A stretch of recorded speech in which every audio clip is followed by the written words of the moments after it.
நல்ல ரிஸ்க் வேணுமானாலும் தக்வாவுக்குள் வாருங்கள். கஷ்ட நிவாரணம் வேண்டுமா தக்வாவுக்குள் வாருங்கள். ஞானம் வேண்டுமா வத்தகுல்லாஹ் வயுஅல்லிமுக்குமுல்லாஹ், ஞானம் வேண்டுமா தக்வாவுக்குள் வாருங்கள். அதுவும் மனிதன் கற்றுத்தரும் ஞானம் அல்ல, அல்லாஹ் கற்றுத்தரும் ஞானம் வேண்டுமா தக்வாவுக்குள் வாருங்கள்.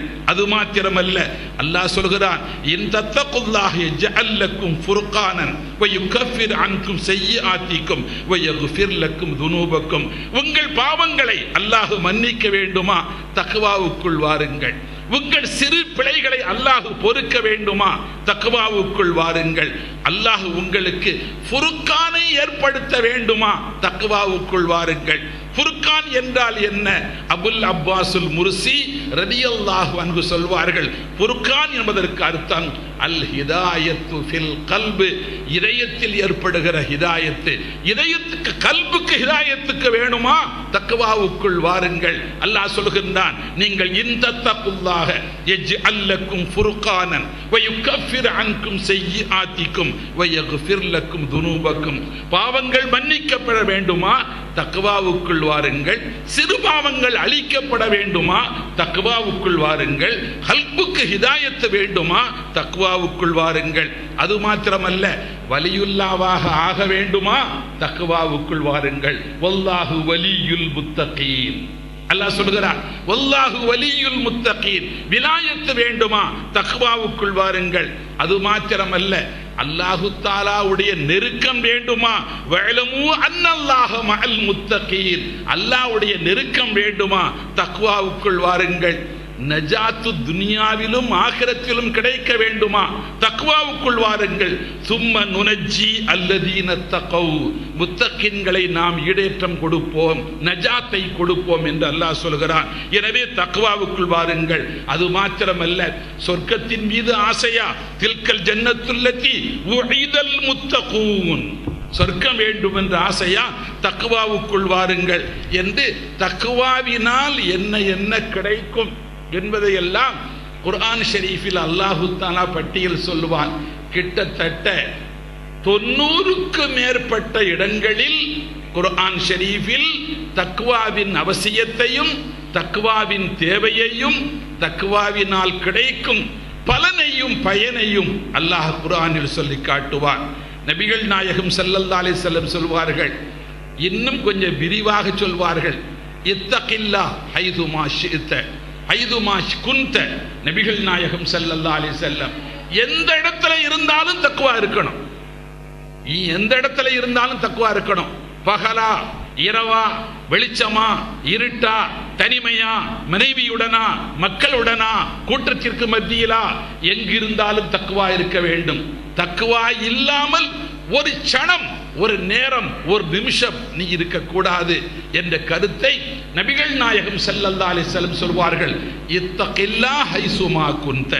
அது மாத்திரமல்ல, அல்லாஹ் சொன்னது மாதிரியே பெருமானார் ஸல்லல்லாஹு அலைஹி இன்னும் கொஞ்சம் சொல்வார்கள், ஊசிக்கும் பி தக்வல்லாஹ், என்னுடைய வசியத்து தக்வா வேண்டும். நபிகள் நாயகம் ஸல்லல்லாஹு அலைஹி வஸல்லம் சொல்வார்கள். அப்படியெல்லாம் சொல்லுகிற பெருமானார் ஸல்லல்லாஹு அலைஹி வஸல்லம் அவர்களிடத்திலே ஒரு சுவால் செய்யப்பட்டது. மன் அக்ரமுன் நாஸ், மரியாதைக்குரிய மூமின் யார் என்று கேட்கப்பட்டது. ஸல்லல்லாஹு அலைஹி வஸல்லம் இடத்தில் ஒரு கேள்வி, மரியாதைக்குரிய மூமின் யார் என்று கேட்கப்பட்டது.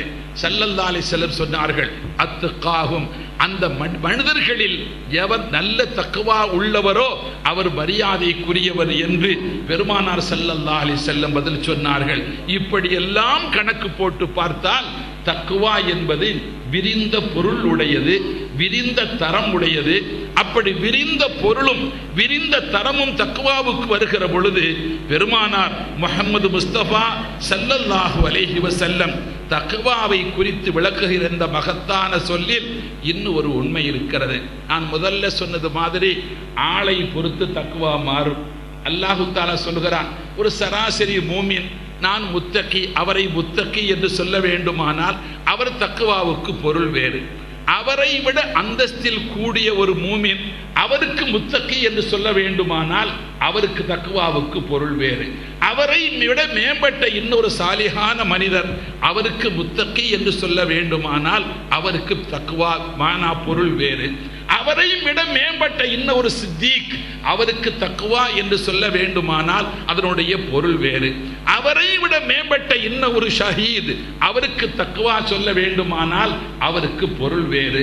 அதை விடவும் கடந்த ஒரு வலியுல்லா ஒரு குத்துபுக்கு அந்த வார்த்தையை சொல்ல வேண்டுமானால் அவருக்கு தக்வா வேறு.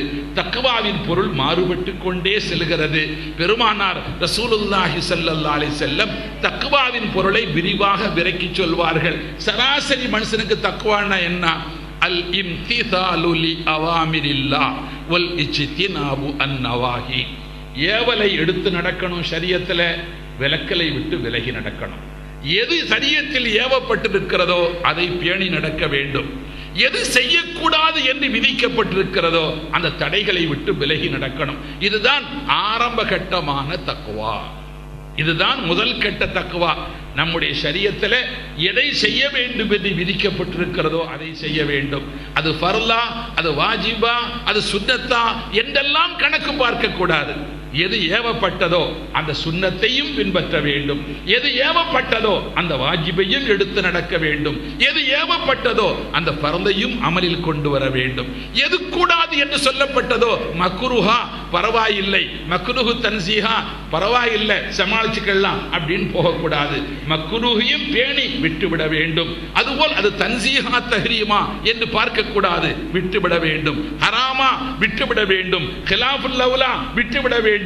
இப்படி அனுமதிக்கப்படாதவற்றை எல்லாம் விட்டு விலகி நடக்க வேண்டும். இது தக்வாவின் முதல் படி. அடுத்த படி சின்னஞ்சிறிய குற்றங்கள் பாவங்கள் கூட செய்யக்கூடாது. சகாயிர் என்று அரபியில் சொல்வார்கள்.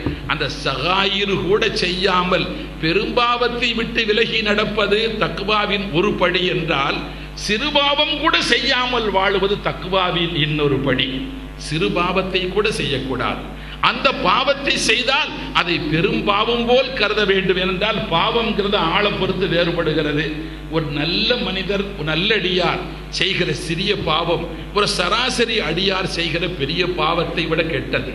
ஒரு நல்லடியார் செய்கிற சிறிய பாவம் ஒரு நல்ல சராசரி அடியான் செய்கிற பெரிய பாவத்தை விட கெட்டது.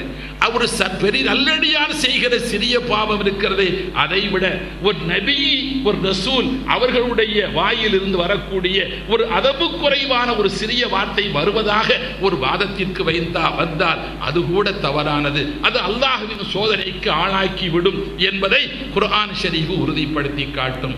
எனவே தக்வா என்கிற பொழுது பெரும்பாவம் இருக்கக்கூடாது, சிறிய பாவம் இருக்கக்கூடாது, சராசரி பிழைகள் இருக்கக்கூடாது, சாமானியமான குற்றங்கள் கூட நடக்கக்கூடாது, ஒழுக்க சிதைவு வரக்கூடாது, பெரிய பிழைகள் வரக்கூடாது, கட்டுப்பாடு நிறைவாக இருக்க வேண்டும், எல்லா அம்சங்களும் சரியாக இருக்க வேண்டும், வணக்கம் முறையாக நடக்க வேண்டும், இபாதத்து சரியாக நடக்க வேண்டும், தொழுகை முதல் சகலவற்றும் ஒரு கட்டுப்பாடோடும் முறையோடும் நடக்க வேண்டும்.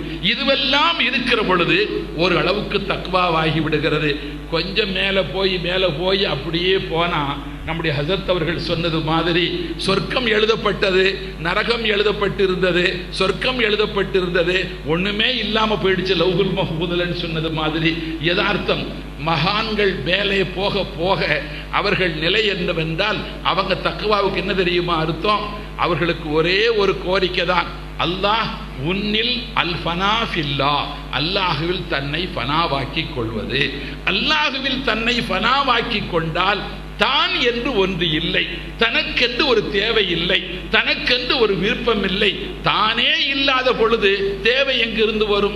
தானே இல்லாத பொழுது விருப்பம் எங்கிருந்து வரும்? தானே இல்லாத பொழுது வெறுப்பு எங்கிருந்து வரும்? தானே இல்லாத பொழுது கோபம் எங்கிருந்து வரும்? தானே இல்லாத பொழுது எரிச்சல் எங்கிருந்து வரும்? தானே இல்லாத பொழுது மஹப்பத் எங்கிருந்து வரும்? ஒன்றுமே இல்லை என்று ஆகிவிட்ட பிறகு இருப்பது அல்லாஹ் மாத்திரமே என்ற கருத்துக்கு வந்துவிட்டால் எந்த விருப்பமும் இல்லை, எந்த ஆசையும் இல்லை, எந்த தேவையும் இல்லை, எந்த எதிர்பார்ப்பும் இல்லை என்று ஆகிவிடுகிறது. இறைவா, சொர்க்கமா எனக்கு தேவையில்லை, நரகமா எனக்கு தேவையில்லை, என்னை நரகத்திற்கு அனுப்புவது உன் விருப்பமா? அது உன் விருப்பம் என்பதால் எனக்கு அதுக்கு பொருத்தம்.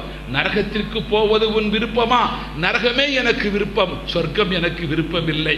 நரகம் சொர்க்கம் என்பது என்னுடைய சொந்த அபிலாஷை அல்ல. உன் முடிவு நரகமா? நான் ஏற்றுக்கொள்வேன்.